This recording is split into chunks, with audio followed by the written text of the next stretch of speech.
On a chilly afternoon in May 1567, Uppsala Castle in Sweden became the backdrop for one of the most shocking events in Scandinavian history.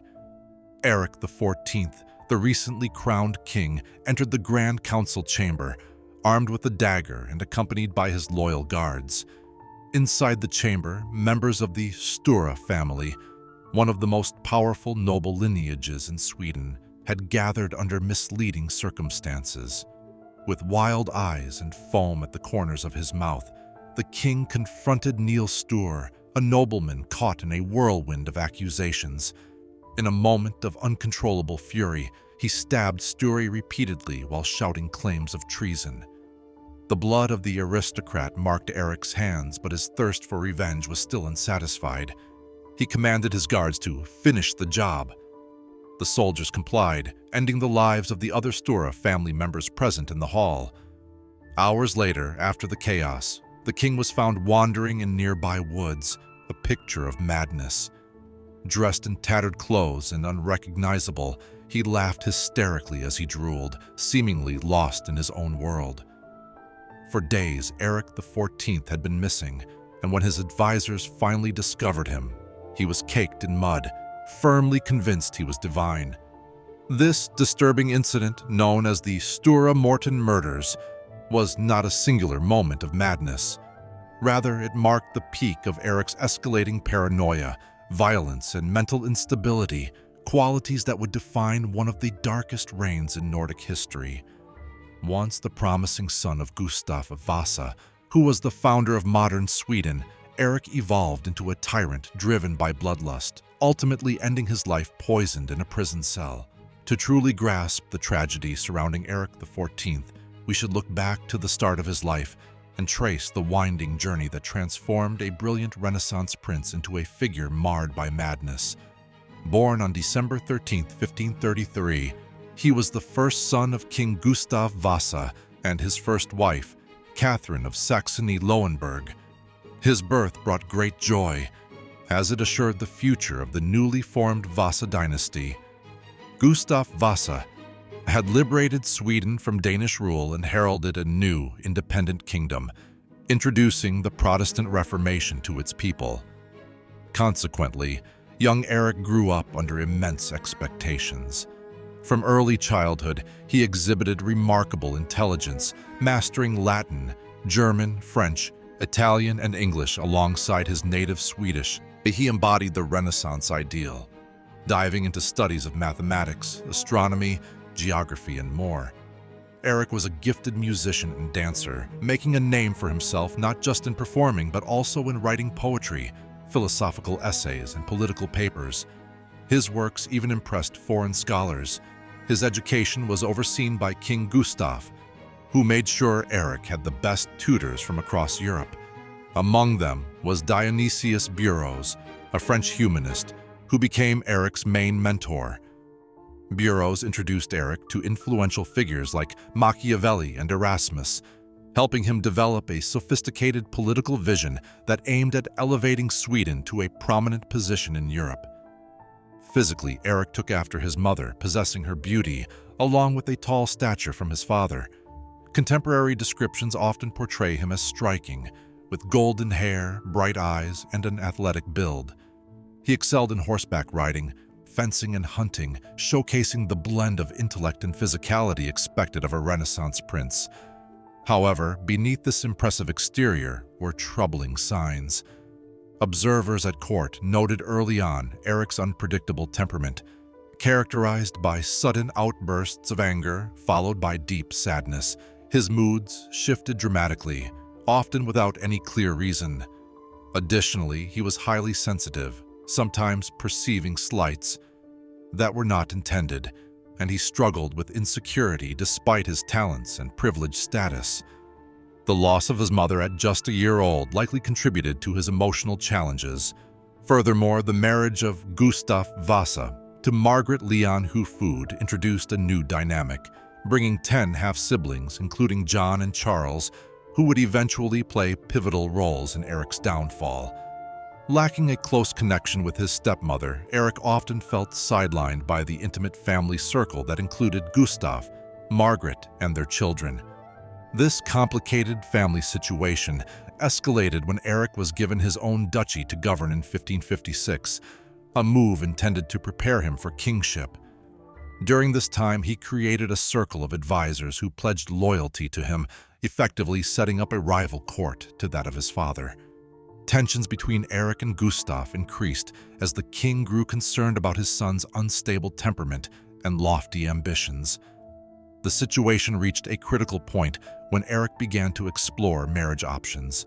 As the heir to the Swedish throne, he was naturally a desirable match in the European marriage market, and initially, Gustav, Eric XIV of Sweden, sought alliances with various German princely houses, but he had even grander aspirations.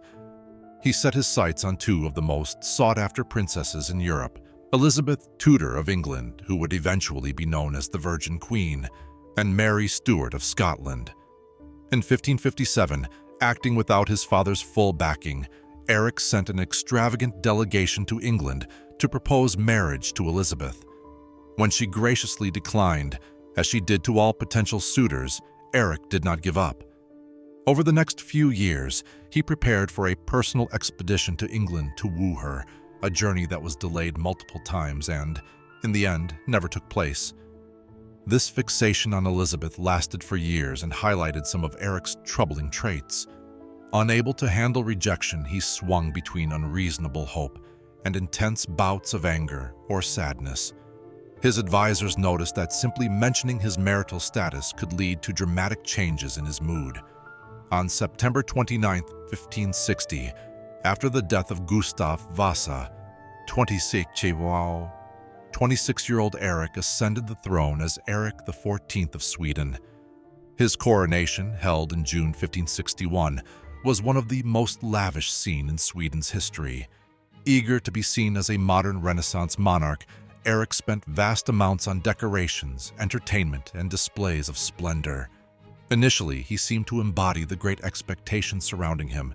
Energetic and forward-thinking, he launched an ambitious reform agenda. He reorganized public administration, modernized the legal system, and enhanced the Swedish Navy.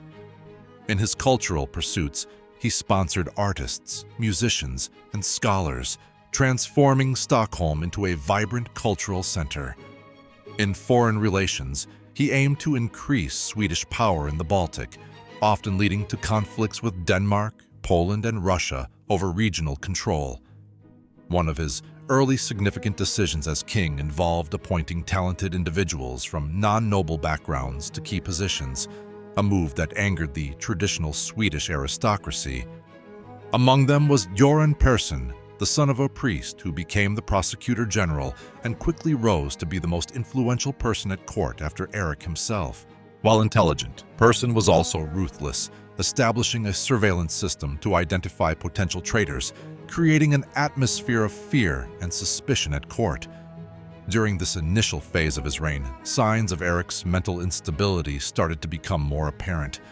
Accounts from the court depict moments where the king would go from being friendly to furious in an instant. At times, he isolated himself in his chambers for days, refusing to engage with anyone. Eric XIV of Sweden displayed an incredible amount of energy, tirelessly working on various projects and sacrificing sleep to the point of exhaustion. However, the situation took a turn for the worse in 1563 with the onset of the Northern 7 Years' War. This complex conflict saw Sweden facing off against a coalition that included Denmark, Lubeck, and Poland-Lithuania. Even though Eric demonstrated considerable skill in military leadership, organizing the Swedish army and personally leading campaigns, the pressures of war seemed to hasten his mental decline. In 1564, something particularly alarming happened during a public audience. Eric suddenly attacked a nobleman with his royal scepter, wounding him seriously without any apparent provocation. The king later claimed he sensed a plot against his life, yet no evidence ever emerged to support such a conspiracy. This incident marked the start of a growing paranoia that would consume him in the following years. As Eric continued to seek a royal wife after failed proposals to Elizabeth of England and Mary of Scotland, he briefly considered princesses from Lorraine and Hesse. Unfortunately, none of these negotiations led to substantial progress.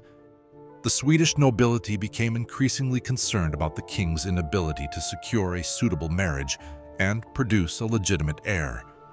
Instead, the situation took an unexpected turn when Erik fell in love with Karin, the daughter of a nut seller.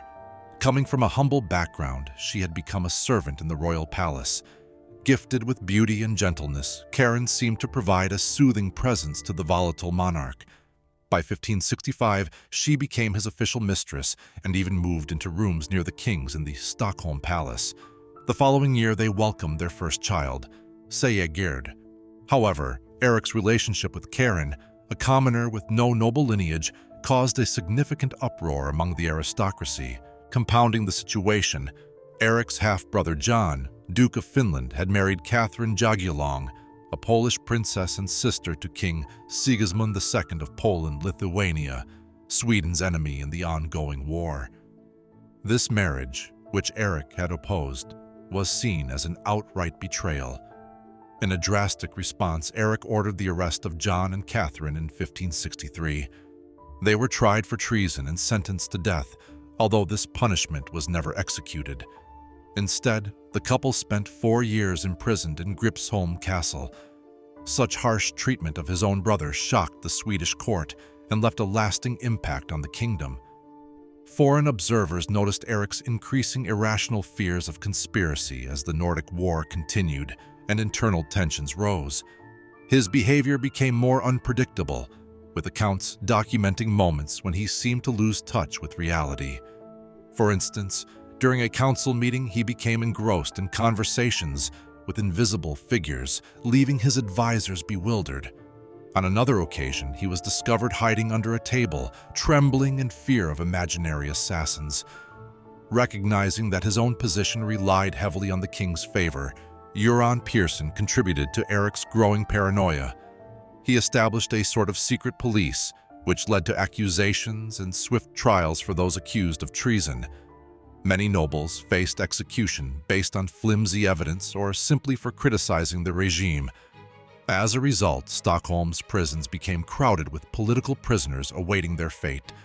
Among those targeted were the old Swedish nobility, particularly the Odura family. Once a powerful lineage before the Vas family's ascendancy, they still held significant influence. To Erik, any interaction involving Astura appeared to be a part of a larger scheme to usurp him. This atmosphere of fear reached its peak in May 1567, when Niels Sture, a young and respected noble returning from a diplomatic mission in Germany, was abruptly arrested on vague treason charges. Göran Persson presided over a hurried trial that predictably resulted in a guilty verdict. While the official sentence was imprisonment, Niels' outcome would be much grimmer. On May 20th, after days of noticeable agitation, Erik burst into Niels Sture's quarters. Witnesses recounted in horror how the king, in a state of complete delirium, attacked the young noble with a dagger, stabbing him repeatedly while shouting incoherent accusations. But the violence did not end there. Erik ordered the execution of other Sture family members who were in custody, including Svante, Niels' father, and Erik, his brother. In the ensuing chaos, nearly a dozen others connected to the Sture family, including servants and political allies, were ruthlessly slain. Uppsala Castle turned into a scene of devastation, with bodies scattered throughout the corridors and halls. Erik experienced a profound realization of the enormity of his actions following the massacre, which left him in a state of shock and panic. Fleeing the castle, he vanished for several days. When his advisors finally located him, Erik was wandering in the nearby forests, dressed in tattered clothing, speaking erratically. At times, he claimed to be divine, while at others, he pleaded for forgiveness for his sins. During this tumultuous period, Sweden's government fell into turmoil, leading to the establishment of an emergency council to manage affairs. Göran Persson, the king's once favored advisor, was swiftly arrested as a calculated move to placate the furious nobility. Eventually, when Erik was persuaded to return to Stockholm, he was grappling with a deep depression, refusing food, conversation, or any involvement in state matters. Surprisingly, after several weeks of this crisis, Eric began to show signs of a return to sanity. Astonishingly, he publicly confessed his guilt regarding the murders and extended compensation to the families of the victims. It appeared that he genuinely regretted his actions. In a move that shocked many, he released his brother John from prison and reinstated his titles, a gesture seen by some as a step toward redemption. In July 1568, Eric formalized his relationship with Karen, the daughter of a seller of nuts. This union became a source of horror for the aristocracy when he secretly married her a few months later. After Karen gave birth to their son Gustav, Eric held a public wedding, crowning her as Queen of Sweden. This was a historic moment, as she became the first woman of peasant origin to be honored in such a way. However, this brief glimpse of stability soon spiraled into further erratic behavior. Eric reinstated Göran Persson, renewing his persecution against the nobility. At the same time, he attempted to mend ties with his brother John by offering him influential positions at court, creating confusion and concern among those around him. It became evident to John and the Swedish aristocracy that Eric was now dangerously unpredictable and ill-suited to govern. In July 1568, John, now the Duke of Finland, allied with his younger brother Charles, Duke of Södermanland. Together, they launched an open rebellion against Eric, gaining support from much of the nobility and significant segments of the army. The brothers advanced toward Stockholm. Surprisingly, Eric showcased notable military skill during the early stages of the conflict, effectively organizing the defense of the capital and almost defeating the rebels in several skirmishes. However, as the siege continued, the loyalty of his supporters began to wane. On September 29th, the situation became increasingly dire. In 1568, 8 years after Eric XIV took the throne, he was forced to surrender. John's claim to the crown was successful, and he was declared King John III of Sweden. Meanwhile, Eric, along with his wife Karen and their children, found themselves imprisoned in Stockholm Castle. This change in power brought a sense of satisfaction to the nobility, especially after Göran Persson was executed. A national assembly made up of clergy, nobles, townspeople, and even peasants gathered to formally depose Eric, citing his madness and tyranny as reasons for his downfall. What followed for Eric was a decade of imprisonment. Over the next 9 years, Eric and his family were moved from one prison to another, with their conditions becoming progressively worse. At the beginning, he had access to books, musical instruments, and the company of his wife and children. Karen, in particular, showed remarkable loyalty, choosing to stay with her husband despite the years of captivity. However, John III was always on guard, fearing that supporters of Eric might attempt to restore him to power. Indeed, there were several minor conspiracies during this time, but none were significant enough to threaten John's rule. Each time a plot was uncovered, Eric's confinement grew harsher. By 1573, all ties to his family were severed. Karen and the children were allowed to leave Sweden and settled in Finland. Isolated from his loved ones, Eric sank into a deep depression. During this dark period, he turned to writing. Documents from this time reveal a complex and troubling glimpse into his mind. He penned diaries, scientific discussions, music, and especially letters pleading for his release. His writings are marked by a disturbing blend of clarity and paranoia. Some entries reflect a keen understanding of European politics, while others reveal alarming thoughts about nocturnal visits from demons and elaborate conspiracies involving supernatural beings. Eric became consumed with astrology and alchemy. He believed he had calculated the exact date for the end of the world and became obsessed with finding the formula for immortality. To protect himself, he developed intricate codes, convinced that unseen enemies might be intercepting his communications. As time passed and more plots to free him were discovered, John III's resolve to eliminate the threat his brother posed only intensified. In 1577, Following a particularly serious conspiracy, John made a fateful choice. On February 26th, February 26th of that year, Eric received his usual meal of pea soup. It was unbeknownst to Eric that his soup had been poisoned with arsenic, a fate ordered by his brother, John III. According to historical accounts, Eric endured hours of excruciating pain before he passed away at the age of 43. For the last 9 years of his life, he had been imprisoned. Rumors of foul play quickly circulated, but John III issued an official statement asserting that Eric had died of natural causes. The king was buried without ceremony at Västerås Cathedral, attended by few who mourned the loss of a man who had once held such promise, but who had also become deeply troubled.